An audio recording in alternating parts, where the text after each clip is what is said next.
Tonight, we continue our coverage of the NBA Finals. The Thunder are one victory away from their first championship in franchise history. Speaking of titles, the Florida Panthers are one victory away from back-to-back Stanley Cups. Our Nation Sports Show is next. Our Nation Sports Show. Indianapolis, a city that is passionate about the sport of basketball. In Game 3, returning to their home floor for their first finals game in 25 years. The Pacers' starting lineup was lifted by their bench all game long, outscoring Oklahoma City's 49-18. The Pacers took Game 3. In Game 4 for 3.5 quarters, Indiana outplayed and out-hustled Oklahoma City. But in the critical fourth quarter, SGA and the rest of the Thunder team responded, taking command the rest of the game. In the final 3 minutes of regulation, the Thunder went on a 12-1 championship run. In Game 5, back in Oklahoma City. With suffocating defense, the Thunder turned away Indiana all game long. The Thunder, led by their defense and Jalen Williams, are one step closer to their first championship in franchise history. Now, for the first time since March, Indiana has lost back-to-back games. Can the Pacers force this series to a Game 7?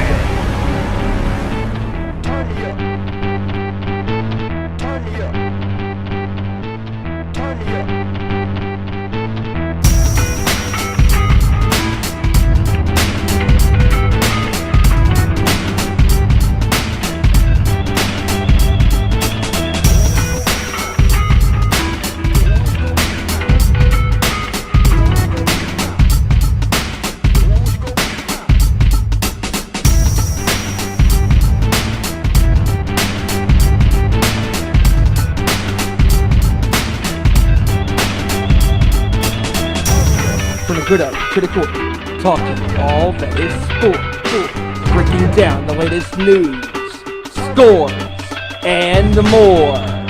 Welcome to our Nation Sports Show.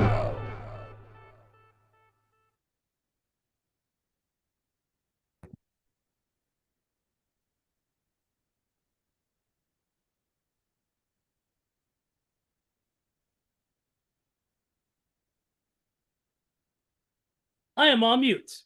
What the hell? Goddamn technology. It's good to be back in the host chair. Welcome to our Nation Sports Show, everybody. Happy Tuesday. It is a sports-filled Tuesday. We got a lot to talk about. Of course, the Stanley Cup Finals going on right now. We're 5 games deep into the NBA Finals, and it's going to be anybody's call. And we're going to talk about that as well. We're going to get into some other sports news as we always do. NFL news, NBA news, NHL news, UFC news.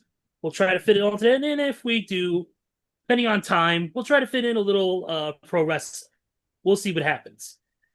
But I'm Ezra Vickery, and we thank you all for joining us. And we got a loaded show for you. So real quick, the ways you can interact with us is here on the YouTube at our Nation Sports Show here on the YouTube channel. Owen_Sports Show on Twitter, Facebook, and Instagram is our Nation Sports Show. Follow us there for all your sports needs. We'll be posting updates, of course, on our show. Any special guests that may be coming up, we'll let you know. Also, don't forget to follow the Nation's Corner at The Nation's Corner on the YouTube and on the Instagram, as well as Nation's Corner everywhere else. You can follow them there. The guys and gal always getting into some chaos in the world of pro wrestling. And they got a lot to cover this week. And because after a busy weekend with some great shows, including Wrestling Revolver, SmackDown from this past Friday, of course. Monday Night Raw, and of course, the rest of the week to come, including 2 GCW shows this weekend. I'm very excited for that. A lot more they're going to get into on that on Saturday, 7 p.m., 4 p.m. Eastern, same time as this show. So definitely go on there and talk some wrestling with the guys and gal. Also, don't forget to follow at Too Sweet Cosplay across all socials. We have we're working on plans for Fan Expo, especially after the news we got today, appearing on Saturday at Fan Expo Chicago at the Donald E. Stevens Convention Center in Rosemont, Illinois, is the never seen 17 last real champion, John Cena. He will be gracing Chicago with his presence one more time. I don't know if it's going to be his last time, but I know it's going to be one more time. But John Cena will be in attendance on Saturday. Tickets go on sale January 23rd at 9 a.m. or June 23rd at 9 a.m. for all of your to get your John Cena autographs, photo ops. Prices depend on autographs of what you bring to sign. His photo ops will be $179. Obviously, if you're going to do it, I would say split it with friends, so it's a little cheaper on your person. But it should be a great time. Check that out there and follow Too Sweet Cosplay for your cosplay and wrestling needs. All right, enough of that spiel, because that was a lot to say and my mouth is getting dry. Yeah. So, of course, unfortunately, Joey could not make it tonight. Work has kept him busy, and he will not be on until late after the show starts. And, of course, Kevin, I don't expect him to be on today. Is him and his wife's wedding is their anniversary today. So congratulations and happy anniversary to Kevin and his wife on an anniversary, and hope they have whatever they're doing. Hope it's good. And hope they spend time together and with their, of course, their daughter as well. But with me, joining me right now, is my heavy metal brother from the great state of North Carolina. I'm trying to come up with a funny pun, but I don't have anything this week. So, Stephen Wyand, here you go. What is going on? What is going on? That is so cool that John Cena is going to be gracing his presence to Chicago one more time when it comes to probably the meet and greets, the department. Very, very, very cool. And speaking of very, very cool, we got a very cool show for you guys here tonight. There's a lot going on. NBA free agency will be beginning in a couple weeks. There's a lot of rumors going around with Kevin Durant. There's a lot of things going on in the NBA as the finals are on the move to Indiana for Game 6. We will break down Games 3, 4, and 5 and give some notable breakdowns of these games. And also the Stanley Cup Finals is hot and heavy, and it could be ending tonight in Florida as the Panthers are one victory away from going back-to-back Stanley Cup titles. But Edmonton's in the way, and it's going to be very fascinating to see starting tonight, because Edmonton and Indiana are in very interesting situations with their backs against the wall. And sometimes I think teams play at their best with their backs against the wall. And like you said, we might sprinkle a little wrestling talk tonight. Who knows? But with that being said, let's get the show on the road. Yes, absolutely. And we're going to start off with some NFL news. Obviously, even though the season is over, we're still getting some free agency signings, releases. Obviously, there's things that have been coming out from this sector of the world. So let's get right into it. Real quick here, as we start off the thing, is that let's see here. Eddie Garcia, the former Packers board member and former kicker, has passed away at the age of 65. This news broke from Green Bay mid last week, shall we say. He was drafted at 82 and was elected to the team's board of directors in 2021. He was 65 years old. He played 19 games over the 1983 and 84 seasons, making 3 of 9 field goal attempts. He handled kickoff duties while Wyand kicked field goals and extra points. He was also the kicker for 7 games until he injured his hamstring and was placed on IR. So he didn't have a legendary career, but he's still a member of the Packers board of directors and all that. And unfortunately, he's gone. So we send our condolences to the entire Packers organization. Right here, other news, Chargers coach Jim Harbaugh said Tuesday that he had a successful cardiac ablation and hip replacement surgery in the offseason. couple things he had to get taken care of, apparently. Jets defensive end Jermaine Johnson will make his long-awaited return from Achilles surgery against former teammate Aaron Rodgers. Wow. So he'll be playing the Steelers. He'll be with the Jets playing the Steelers in week 1. Let's see what else. This is gonna be funny, sad, hysterical, and boring all at the same time. America's team, the Gambler and his Cowboys. The story of Dallas Cowboys and Jerry Jones' impact on NFL history premieres on Netflix August 19th.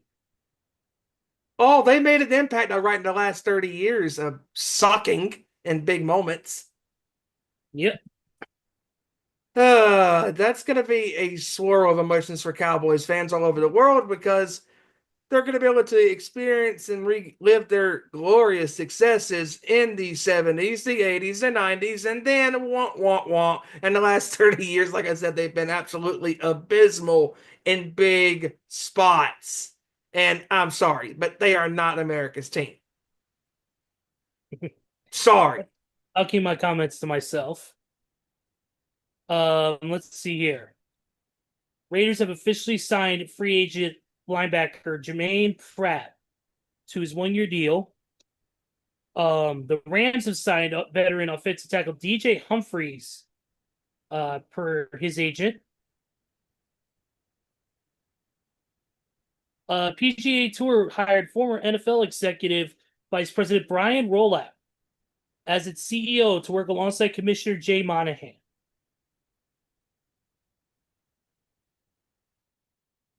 Let's see here. Law enforcement in Miami-Dade County is seeking to arrest former NFL wide receiver Antonio Brown on a charge of attempted murder, according to a warrant reviewed by the Washington Post.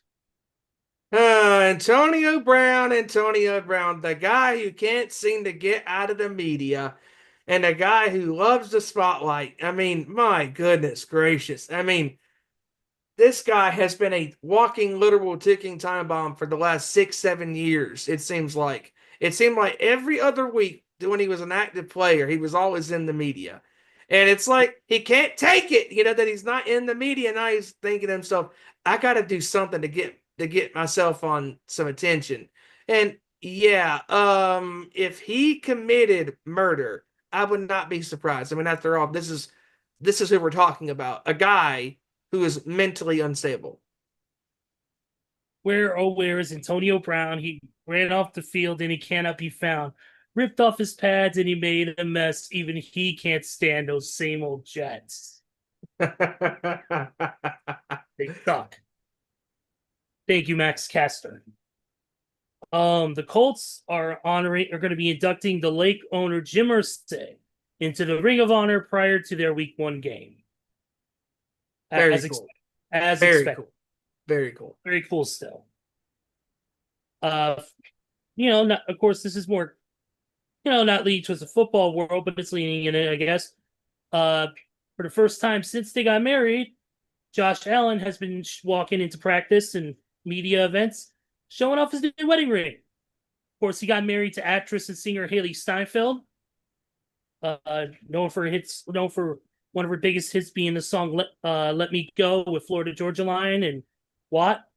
So, good for him. He got married. Yep. Congratulations to Josh Allen. That's awesome. Yep. Of course, the Minnesota Vikings released a statement after the crazy events that happened. We're not going to get into it because it's politically driven and we do not do politics on this show. But we send our condolences to those affected. Yes. By those heinous acts. Let's see. The Bengals and Trey Hendrickson have resumed talks on a new contract. Another guy who's looking to seek a long-term deal. Yep. Will they get it done? We'll find out. Yes, we will. The Rams have re-signed Darion Kendrick, who started 18 games for them and who was released last week. Wow.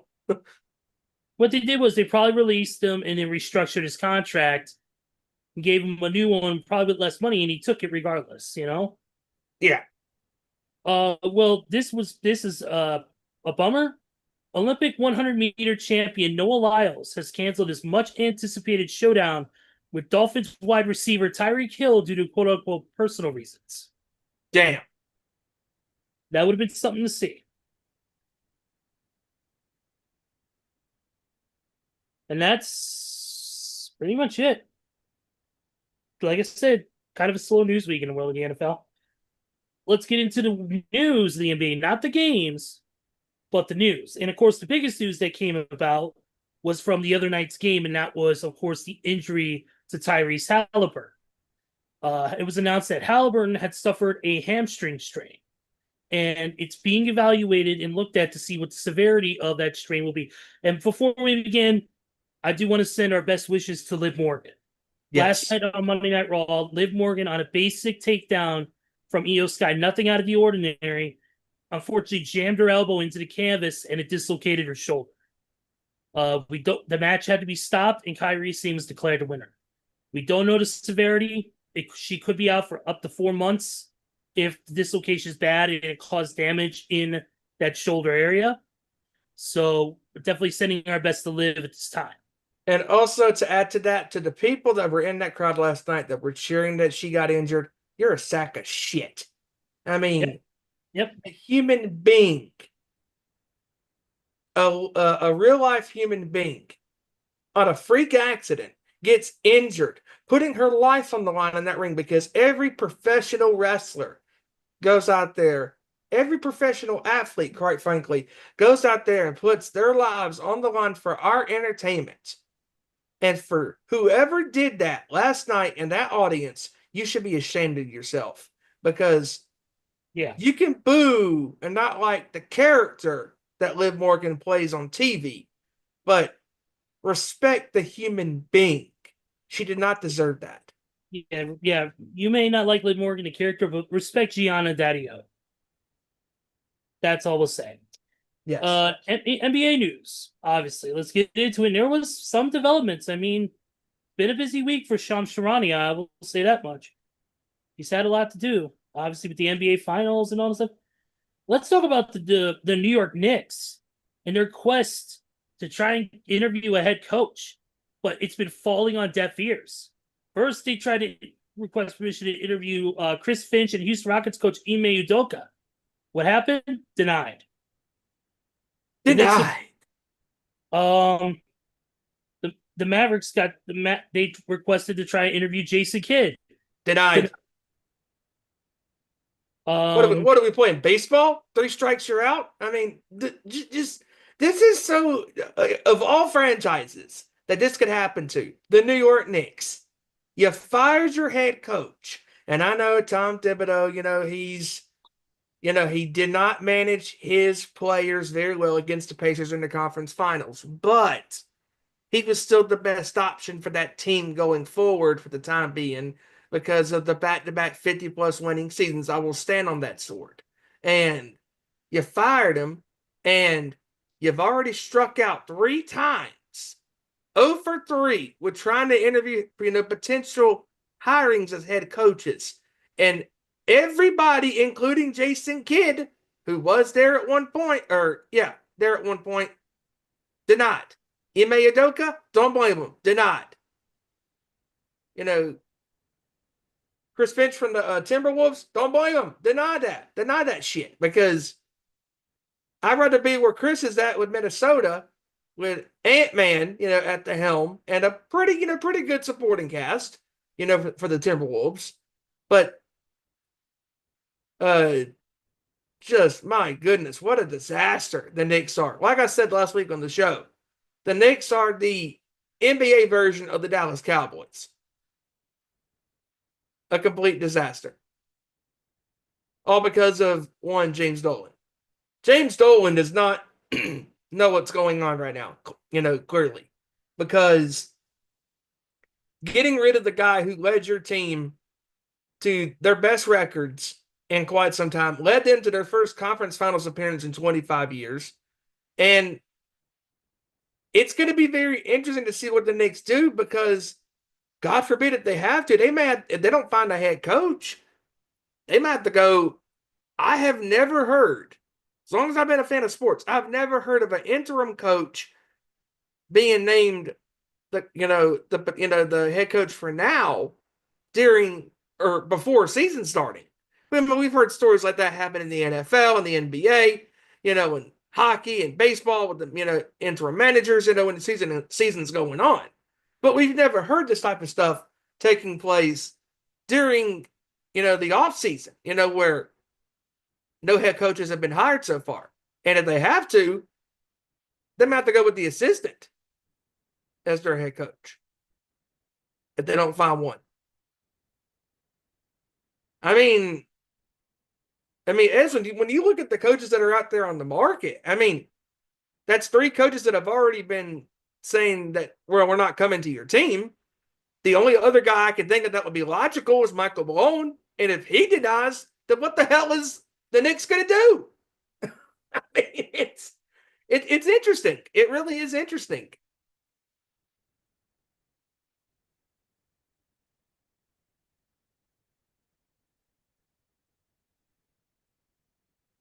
Who knows what's going to happen? It's going to be very fascinating to see what happens. It's going to be interesting to see because the Knicks, have not experienced this much success. I am saying it now, Steven. Brian Scalabrine will be the head coach of the Knicks. Oh my God. He will leave his job in Boston, and he will come and he will be the head coach of the Knicks. He's gonna leave his job at NBA radio, the best gig that he has had since retiring from the Celtics, and he's gonna be the head coach of the Knicks. I don't think so. I don't think so. Never doubt the White Mamba.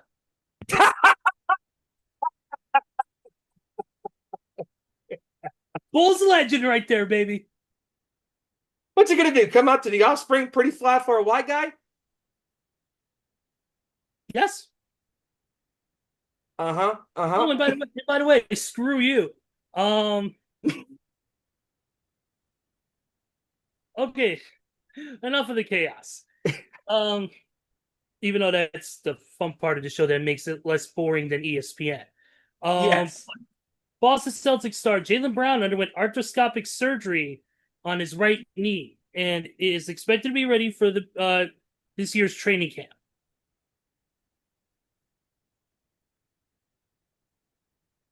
The New York Knicks had requested permission to speak with Atlanta Hawks coach Quinn Snyder, but were denied.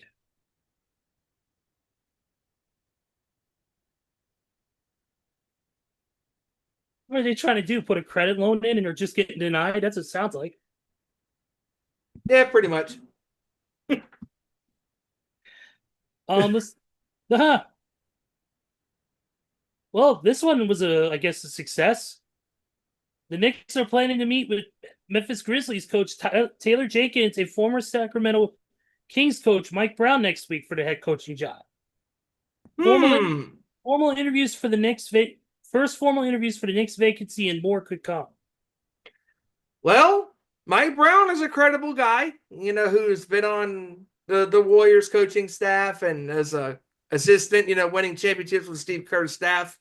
He led the Cavaliers to a finals appearance and a couple of conference finals appearances. Not a bad resume. Hey, we'll see. And Jenkins, to me, is the most interesting one of the two because I thought his job in Memphis was secured. And they just up and fired him when they had one of the best records, and then they just dropped to the, ultimately out of the playoffs, playoff race, losing or they made the playoffs as the 8th seed. They barely made it, but just, I really don't get it. I really don't get it why they fired him still. And flip a coin, it wouldn't surprise me if they go with Jenkins because he is the younger of the two. Because obviously Brown's been coaching in the NBA up and down, for years and stuff. So I wouldn't be surprised if it came down between those two. I would go with Jenkins. Yeah, definitely.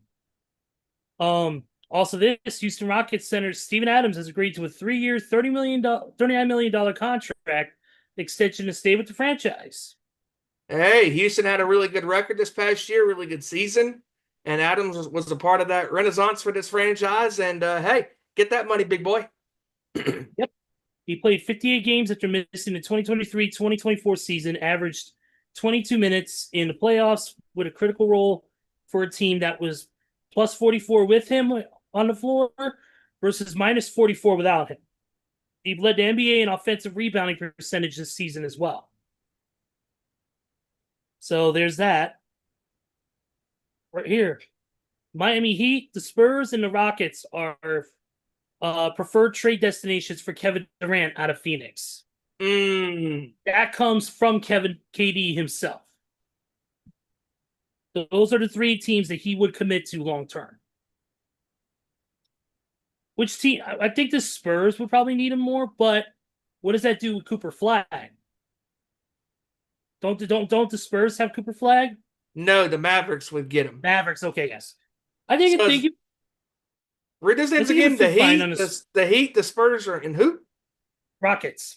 Okay. So the problem with the Rockets move is they would have to give up a lot to acquire his services.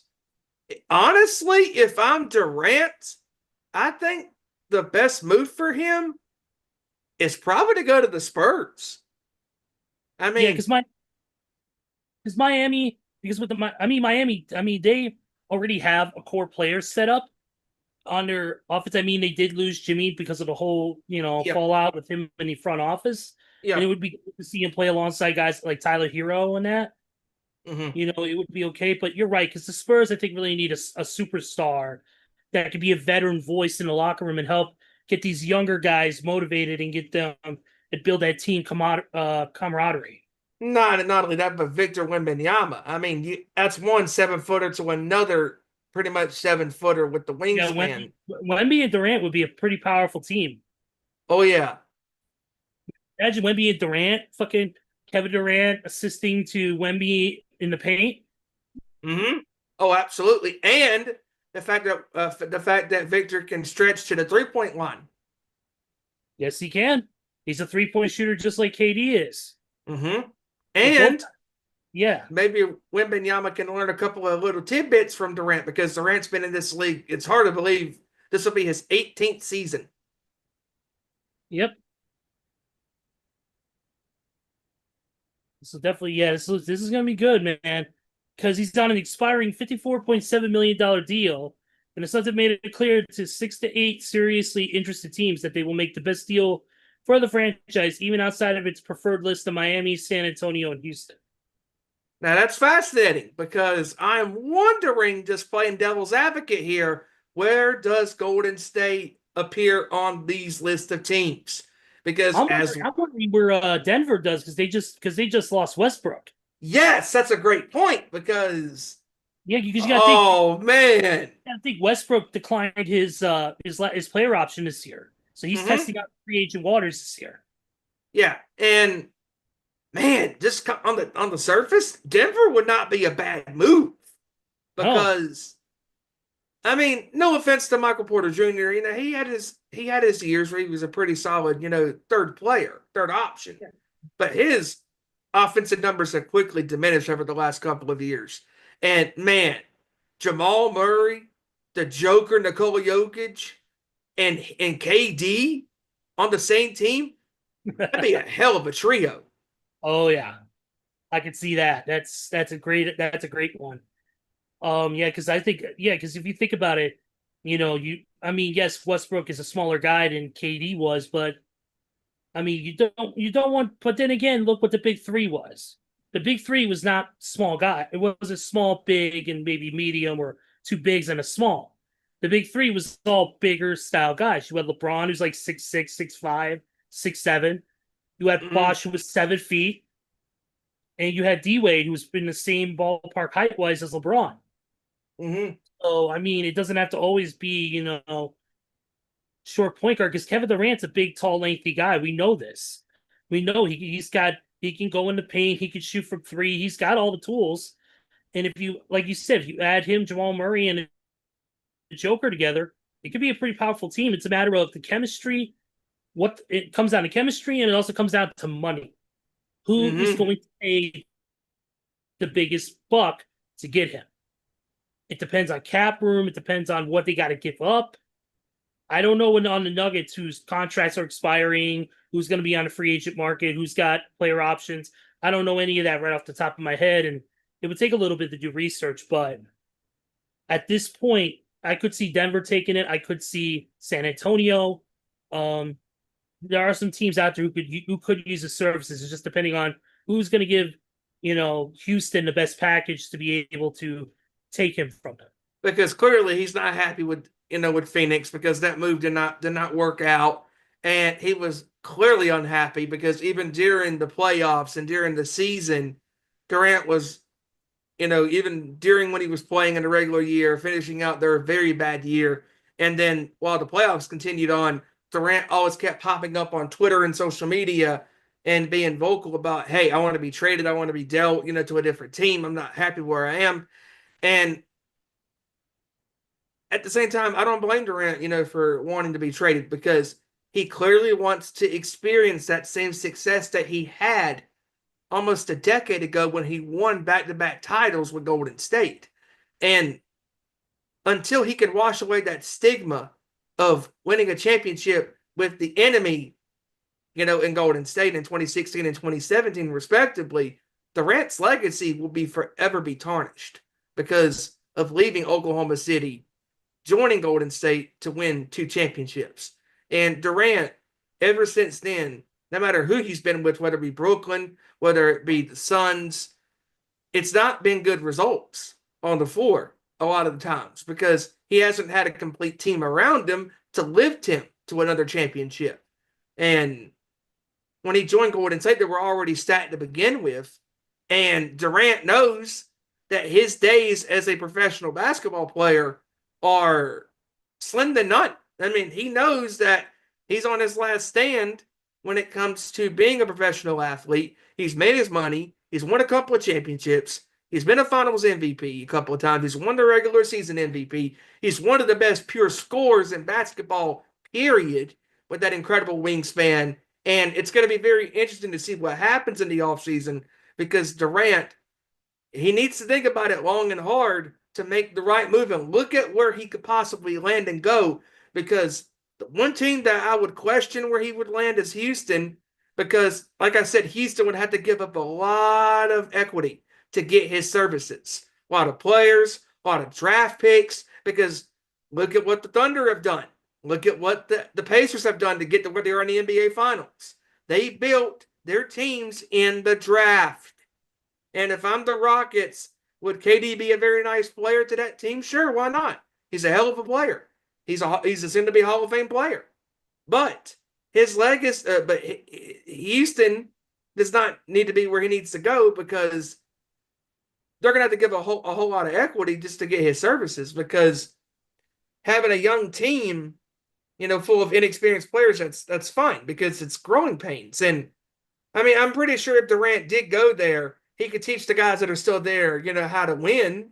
But if I'm Houston, I'm not giving up on my players because just for that one guy, because there's other teams out there that could use his services that would benefit from him, like a San Antonio, and that's a great call by you, Ezra. Denver. I love the Denver idea because that's a winning organization. That's a team in the last 5-6 years that has been either in the conference finals, in the semifinals, or the NBA finals. Yeah, absolutely. Real quick, and this has nothing to do with anything we're talking about. And I know they're not even going to watch this show, but it's best that I say it. I want to thank this my sister's caseworker and everything. I want to thank Social Security because today we finally got our ramp finished. Hell yeah! Sister Melissa is complete. If you guys saw it on social media, I posted it of the progress from yesterday. Today they were able to complete it around 3:00. It is beautiful. It is nice, easy. And even me with my peroneal tendonitis in my feet that I deal with on a daily basis now, it works for me just as well. It's really good. I don't have to worry about steps anymore. So It's a really, really good thing. Just want to say thank you to those people who made it all happen. All right. You mentioned about trade capital. You mentioned about, those things. Let's Mhm. talk about the wildest trade to happen in the last week. Memphis Grizzlies traded Desmond Bain to the Orlando Magic for Kentavious Caldwell-Pope, Cole Anthony, an unprotected first-round pick, and 1 first-round pick swap. Orlando got them a pretty damn good player in Desmond Bain. I mean, he can Oh, yeah. stretch the floor. I mean, no matter what team he has been on, he is a reliable offensive player. Now, I think Orlando gave up too much. yeah, they gave up way too much. And that's no insult to the talent of Desmond Bain. That's no insult to him. You're like you said, he could stretch the floor. He's a great offensive player. He's a great team player overall. Just but I will say though, I'm a fan of Kentavious Caldwell-Pope. Same here. He's a great defensive player and Oh, one of the yes. defensive maestros that led the Nuggets and the Lakers to those championships. Oh yeah, and I'm excited. I'm excited for Memphis to get somebody like that because I think that's probably one of the keys that they're missing, in my opinion. Outside of course, the Westbrook issue. Or I mean, no, I'm messing this up. Grizzlies. What am I talking? It's been a long day, folks. But yeah, it's going to be interesting to see how this is. They gave up too much, but sometimes you got to give up whatever you need to get the star that you want. It is what it is. Other news. We mentioned. Oh yeah, of course we talked about right here. The Pacers are trading their number 23 pick and the rights to Mojave King to the New Orleans Pelicans for Indiana's own 2026 first round pick back, which the Pelicans had previously acquired.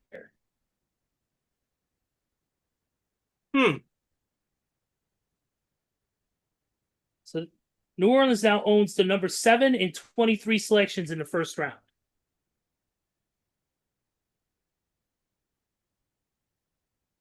And to update everybody on the injury to Tyrese Haliburton, is this. This came from Shams Charania about 3.5, 4 hours ago. He was on with Malika Andrews today on ESPN. And NBA and ESPN. Once the Pacers and Haliburton get the results back on this MRI on that calf strain, they're going to be able to identify the severity and then huddle and map out exactly what the plan will be going into Game 6. Game 6. You know what? We're done with the NBA news. Let's get right into the NBA Finals. Past couple games been interesting. Very interesting. The big thing that has caught my eye is nobody can stop Shai Gilgeous-Alexander. That dude will get his shots. They've tried everything, switching. They've tried different defensive players in the paint, switching off. Nobody can do anything to stop him from getting his points. It's that left hand. He gets that ball on that left hand, and whether he's getting fouled, whether he's not getting fouled, pressure, the guy will always get his shots in. It's like the ball freaking magically falls into the basket. It's nuts. That mid-range jumper is deadly. Yeah, that mid-range jumper, he never misses. He barely misses on that. And one of the key I've seen from both teams that they need to fix, especially Indiana, with Game 6 coming up and down 3-2, turnovers. Oh, dear God, the turnovers have been bad. And missed free throws. Those were the keys that killed Indiana in Game 4. And the keys that killed the Thunder in Game 3. And Game 1. Yeah. But here's the problem is that the Thunder are scoring early and they're scoring often. And that's not the type of game that you want to play. You don't want to go down by 15 in the first half and then have to play a rebound. Have to play a comeback game. You don't want to do it. Yes, Indiana is good at the comeback game. That's what they're known for, but they cannot rely on that strategy. They have to play all 4 quarters efficiently. Like, calm down on the turnovers. Protect the ball better. Make your 3 throws when they count. Those are the keys to victory for both sides, mainly Indiana. If Indiana's going to take this to a game 7 back home, or actually back to OKC, they have to correct these things, or otherwise Oklahoma City is going to be walking around with a trophy in Indianapolis. And these Pacers players know they don't want the Thunder on their floor to win a championship. They want to send this back to Oklahoma City on Sunday night for a game 7 for all the marbles. And when you look at what we're facing at in front of us come this Thursday, looking at the games that have came before us, game 3, the big story coming out of that game was Maffrin and the rest of the Pacers bench lifting that Pacers offense to victory, outscoring the Thunder's bench 49-18. 27 points for Benedict Maffrin. The third player to reach 27 points off the bench. And that's awesome company, to join that. And looking at TJ McConnell in that game, 10 points, 5 steals, 5 assists. The first player in NBA history to have those statistics off the bench. And speaking of TJ McConnell, this guy has got a lot of passion for a guy who comes and plays not a lot of minutes, 15, 20 minutes. TJ maximizes his minutes when he's on the floor. And he's an incredible player. The other night, he scored 15 points in 16 minutes. Yes, he did. And when he helped take over when Tyrese went down with that hamstring injury. And that is also another interesting factor that nobody, I don't think, has really talked about, is Haliburton. What's been going on? And I think the answer is pretty simple. Now that we know that he's been bothered by this calf injury, the calf has really made him more passive.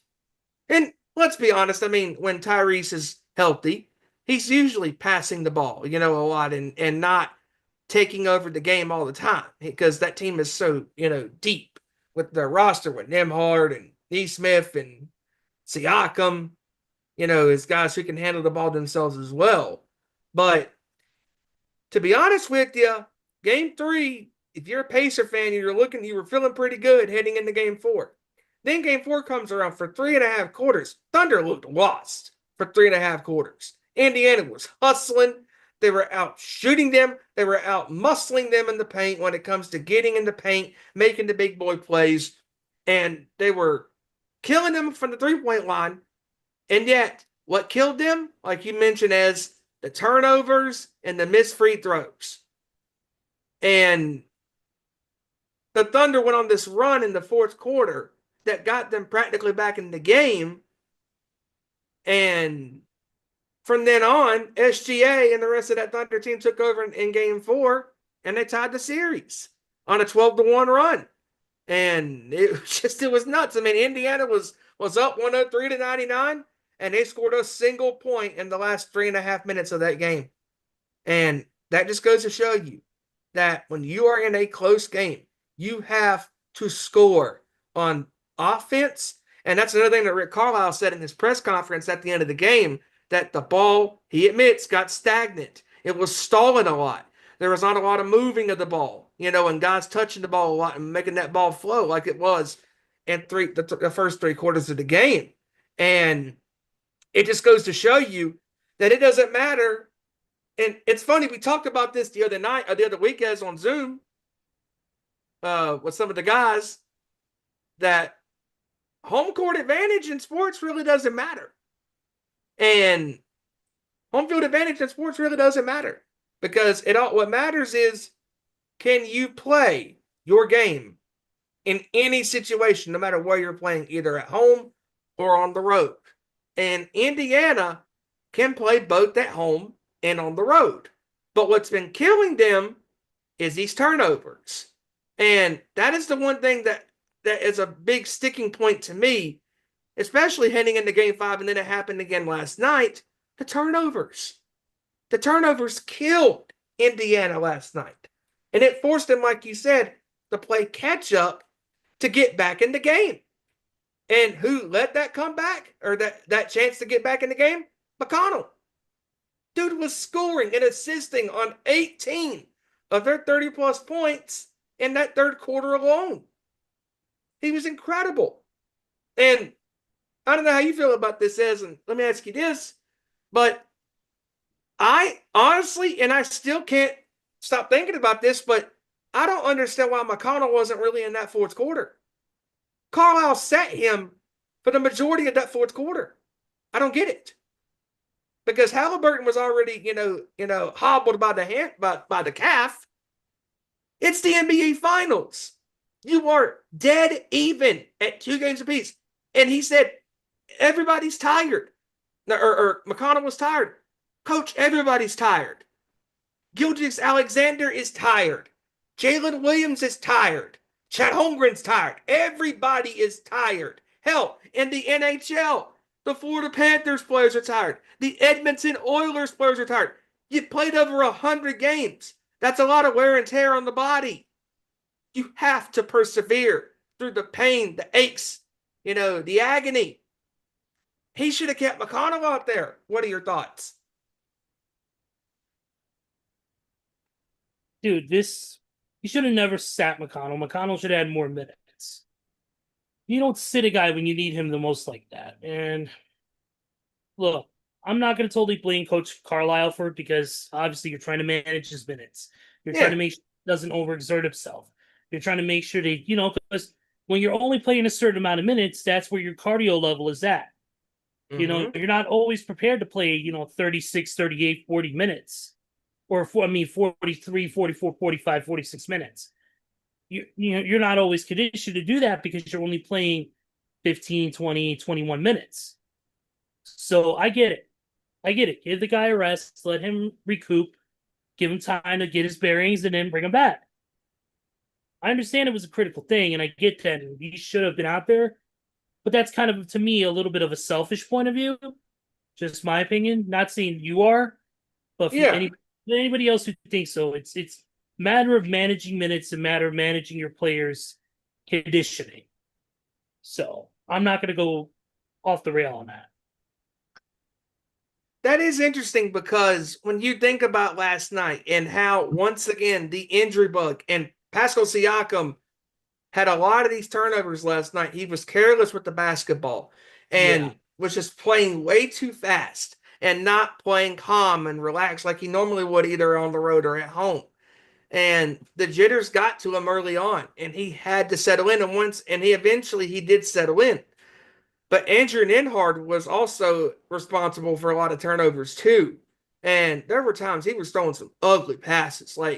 And Indiana had their chances yesterday once McConnell led them back into this game.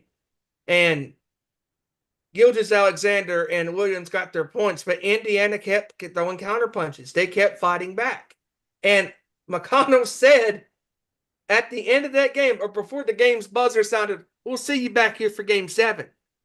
And dude, I normally would say that a series is over when a team goes up 3-2, but this series, I don't know what the hell's fixing to happen. Because let's just play devil's advocate here, and if Tyrese doesn't go for game 6, I still like their chances, because Indiana is a scrappy bunch until the clock strikes triple zeros. They believe that they have a fighting chance to win any game. And we know how Indiana last year, when Haliburton went out with the injury that kept him out the rest of the playoffs last year, Indiana beat the Knicks at Madison Square Garden in game 7, led by who? Yes, the spark plug, TJ McConnell. TJ McConnell is one of the more complete reserve point guards. I will go on record right now and say he might be considerably the best bench player in the NBA right now, because of how deadly he is. because he is such a dynamite on offense. He can exert energy and light his team figuratively and literally on fire, NBA Jam style, and the rest of the team will ride that momentum wave. And I think that if the rest of this Indiana team, led by Siakam, who clearly can get his points too, because even when Haliburton really wasn't scoring when he was healthy, Siakam could be the guy that could lead the charge and be the number one leading scorer. If Indiana wants a shot at winning a title, and I know you'll agree with this, they got to clean the turnovers up, stay ahead, even if you are behind, but stay ahead of how many points you're down, because you don't want to be down further back, 12, 13 points with 4.5, 5 minutes to go in the game, because at that point, it's pretty much over. If you're within 4 to 6, even 7, we've seen it done, Indiana can defeat the odds when they are in a striking distance to win a game. And if any team can overcome any adversity right now, it's Indiana. If this would have been any other team, they would have been broken. The Celtics, Tatum goes out with the Achilles injury, spirits broken. Indiana, to me, is the only team that can ride a wave of momentum. And knowing this team, they are going to show up on Thursday night.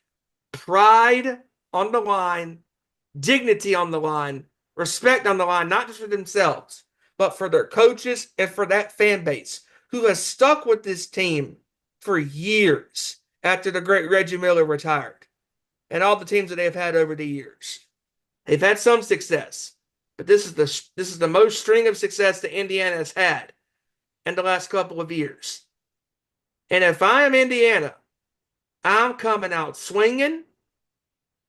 And honestly, even if Haliburton says he is going to play, I'm calling it right now. I would start McConnell. What do you think, Iz? Yeah, I would start McConnell as well, in my opinion. Yeah. It would just make the most sense, and he's player who had started at least had the most points the other night in Game 5. So I put him out there. And not only that, but we know that Indiana's players primarily do play better when they are at home.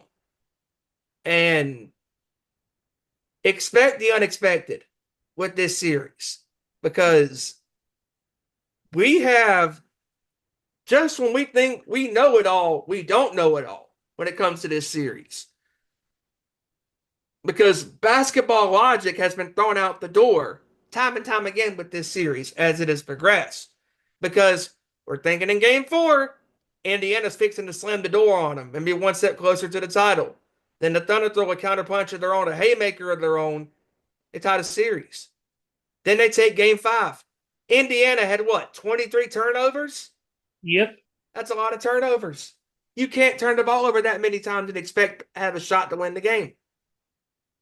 And I'm honestly surprised that Haliburton played last night a lot of those minutes in that second half, considering he was injured, a little bit hobbling. But like you said, Ed, Gilgeous-Alexander, this dude is a scorer. This dude can score in bunches. His three-point shot, he's like, I would say, like in the MMA world. If you're an MMA fighter and you're a great overall mixed martial artist, if you can do kickboxing and submission style fighting and grappling, then you're a complete fighter. If you're an NBA player and you have a game where your main focal point is your mid-range jumper, you can maximize your shots by taking less threes. And when you take those threes, when those mid-range jumpers are falling, your confidence level goes up through the roof. And that's what makes Alexander one of the more deadliest players in quite some time when it comes to how he approaches the game, because he's not out there focused on three-pointers, three-pointers, three-pointers. He's a really good defender, a really good guy from the mid-range, point of shooting those 15, 20-footers, 18-footers. He's so good at that. And when he gets going, he's hard to stop. And Jalen Williams last night had a career night of his life. 40-plus points in that game. He could not be stopped. A great game by Williams.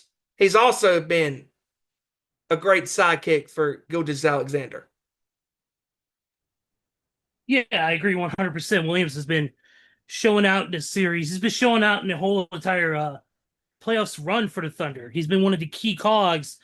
And another one I got to say for the Thunder, for me, is a player that I'm very partial to, and that is Alex Caruso. Mm-hmm. He's a tenacious defender, always getting in their faces, whether they're dribbling out by the 3-point line or they're in the paint looking for a jump shot. You will always see Caruso there, right in front of your face. And he's so good at playing defense. He's good at playing defense. He's got a deadly 3-pointer, and he is just overall, to me, one of the best secondary players, one of the best bench players of this type of in this era of NBA. Right out there with McConnell. Yeah, you don't get a lot of guys like that who are that persistent on the ball. Mm-hmm. Caruso is the guy who's not afraid to get in the face of players like Haliburton and Siakam and Naismith and Matherin. He will do it. He does not have a problem. And he's also, like I said, a great scorer himself. Deadly 3-point shot. Great mid-range jumper. Can get in the paint and get layups and fouls. The guy is so good at what he does. He was a big asset in Chicago, but I think because of the coaching staff at the time, he never really got to show who he truly was. And with the Thunder right now, I think he's really showcased who he is as an overall player. So I'm excited for that. Game 6 could go either way at this point. When is Game 6 for this Thursday? Okay, so yeah, this Thursday, I imagine it'll be set 8:30 p.m. start time. Yep, 8:30 Eastern. Okay, and that's it's gonna be a great game. We're all gonna be watching. NBC, of course, it'll be on ABC. So definitely check your local listings, figure out what channel it's on ABC, because obviously it's different in other places. But figure it out and get ready to watch with us. Also, though, we got to talk about, before we get too far into it, we got to talk about the Stanley Cup Finals. And right now, tonight, in just about 2 minutes, we'll begin game 6. Game 6. Sorry, my freaking browser went haywire. But yeah, Game 6, it will start here in just about less than a minute now. Between Edmonton and Florida. Right now, Florida leads the series 3-2. And last couple of games, man, Florida's been doing a great job. Florida back on the 12th. Lost to Edmonton with 5-4. That was a game 4. That was a game 4 there in overtime. And then back on the 14th, Florida beat Edmonton 5-2 in regulation. But this has been we can't forget about, of course, game 2, which was the triple overtime game, which we covered last week, but still or double overtime game, which was great. But man, it seems like that Florida is destined to win this series, but Edmonton is not going down without a fight. I expect this game to maybe go to another overtime tonight, and I wouldn't mind it. I wouldn't mind some overtime hockey. Obviously, NXT is starting now on the CW network, so my attention will be drawn to that as soon as we get off the air. But this has been an ultra competitive series, and I'm excited to see who's going to win this game today. I don't know where they're playing at tonight. Florida. Okay, so if Florida wins tonight, they win the game at home. Yep, and they win the cup at home. So, Yeah. So but this is again, just like with Indiana, Edmonton is not going to go down without a fight either, like you just said, because they do not want to experience another celebration at the expense of the Panthers. And Edmonton has had their shots to take command, just like the Pacers had in the NBA Finals. But turnovers and just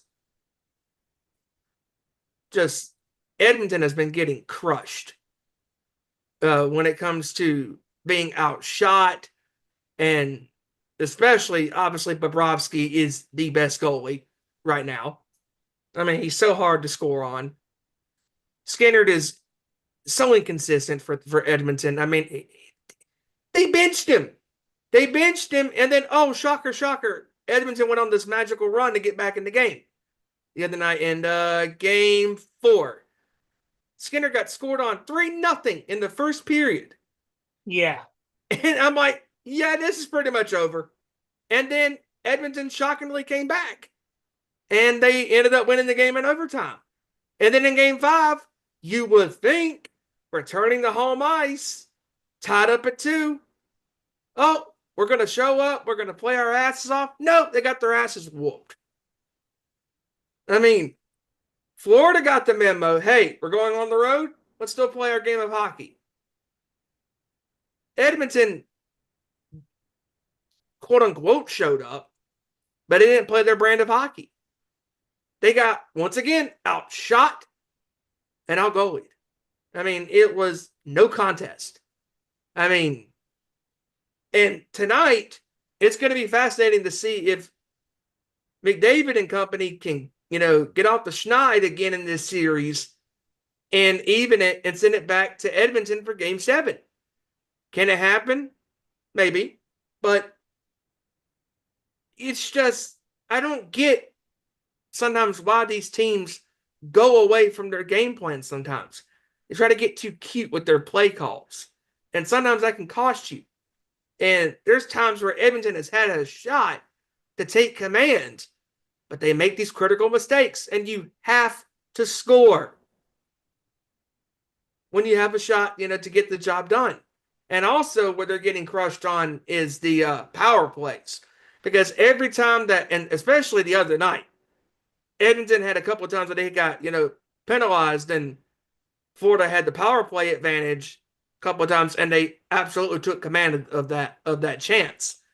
And if you're Edmonton, you need more power plays, more one-man advantage. You need to make sure you score early on Bobrovsky, because if Bobrovsky gets the momentum going, he's gonna make it look easy again, like he has the majority of this series. He's been dominant the majority of the series. So we'll see tonight. And as you mentioned, the game is getting underway, and we will see tonight if we will have our first of 2 possible game 7s, or will the first of 2 champions be crowned tonight.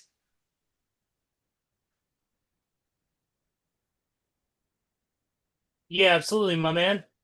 I'm definitely excited for this series, and I'm excited to see what's going to happen tonight. Obviously, NXT just started. Quick update for the wrestling fans out there. Right now, it is Thea Hale versus Jada Parker for this #1 contendership tournament they're doing. Whoever wins this will get the NXT Women's title shot against JC Jane at Evolution. Nice. So that's what's going on right now. Real quick, Steven, before we move on here, well, we're going to move on. We're going to talk a little Major League Baseball. And the only reason I'm going to talk about it is because the day 1 of MLB Draft Combine is officially underway. One big news there. The Mets are going to be without Tyler McGill for 15 days due to an right elbow sprain. So they recalled let's see. Who do they recall?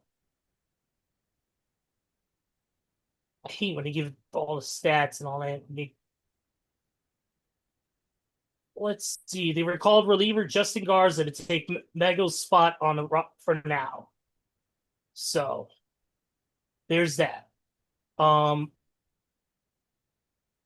Pittsburgh Pirates player, or not Pittsburgh Pirates, Phillies player, Nick Castellanos will miss today's game, which will be his first missed game for the first time since September of 2023, for his first missed start, due to what was classified as inappropriate comments made toward manager Rob Thompson the other night.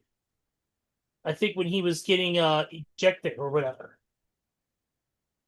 And of course, Thompson didn't like it, and he will not start tonight as punishment. So there's that as well. Let's see here. Braves player Jurickson Profar started opens a minor league assignment with Gwinnett ahead of his return from his suspension from using a banned performance-enhancing drug. Of course, he was serving an 80-game suspension for that.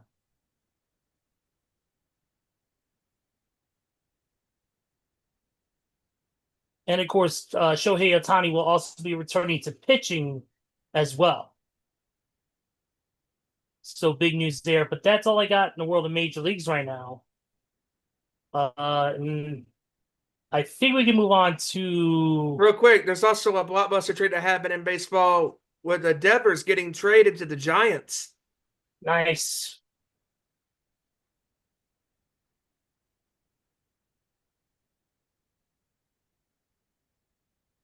Let's see here. Saturday night, there was a UFC Fight Night event. The main event was Hakeem Buckley versus the Nigerian Nightmare, Kamaru Usman. And Usman was coming off that knockout loss that haunted him. Mm. It was a big event that night. Sorry, I'm losing focus here. But man, it was a great fight card. I watched it on Saturday night when there wasn't really much wrestling on. It was a really good fight card. There was one moment I do want to talk about here in a second, but that main event was really good. I got to say that much. And it was a return to form to Kamaru Usman. He was getting his strikes. He was taking Buckley down. Buckley had one thing, though, that Usman didn't have, and that was extreme power, and that was something that Usman had to avoid, because this guy has knockout power, one-shot KO power. But Usman was able to take him down, beat him up, control the pace, and Usman won 248-46 and a 248-46 and a 48-48 by unanimous decision. So, congratulations to Usman on that one. Or it was 49-46, 49-46, 48-47, my bad. Rose Namajunas was able to defeat Miranda Maverick in a women's flyweight bout. Unanimous decision, 30-27, 30-27, 29-28. Andre Petrosky lost to Edmund Shabazan. Unanimous decision. Cody Garbrandt lost to Rayoni Barcelos by unanimous decision. And then there was a fight, Paul Craig versus Rodolfo Bellato. The fight was called off because of an illegal upkick, and it was declared a no contest. In all reality, I forget which one it was, but one of the guy who did the upkick, to me, should have been disqualified, and the other guy should have won.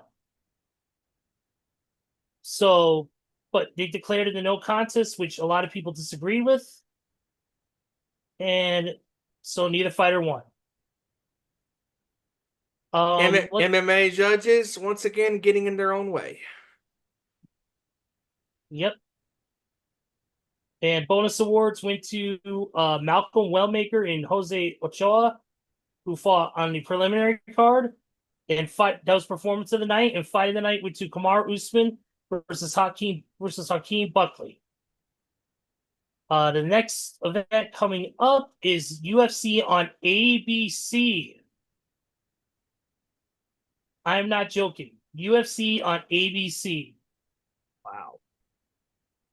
It is going to feature on the main card Khalil Roundtree Jr. versus Jamal Al-Hill as one of the big fight cards.